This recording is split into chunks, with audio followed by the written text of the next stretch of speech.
بسم اللہ الرحمن الرحیم صلی اللہ علیہ وآلہ واصحابہ وبارک وسلم۔ حضرت ہشام بن عروہ رحمۃ اللہ علیہ اپنے والد عروہ بن زبیر رحمۃ اللہ علیہ سے روایت کرتے ہیں، انہوں نے کہا کہ رسول اللہ صلی اللہ علیہ وسلم سے سوال کیا گیا،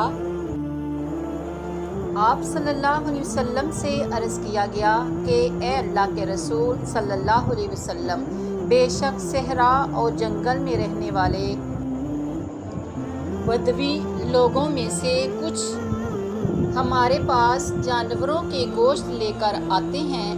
اور ہم انہیں جانتے نہیں کہ انہوں نے ذبح کرتے وقت ان پر اللہ کا نام لیا تھا یا نہیں۔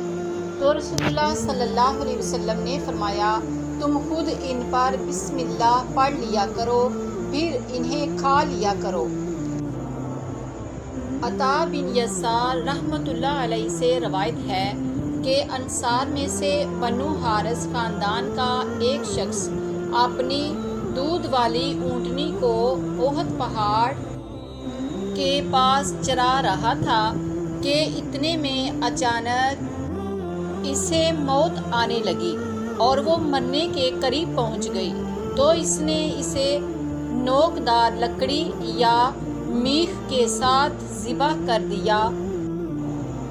پھر اس نے رسول اللہ صلی اللہ علیہ وسلم سے اس کے متعلق پوچھا تو آپ صلی اللہ علیہ وسلم نے فرمایا، اس میں کوئی حرج نہیں، تم اسے کھا لو۔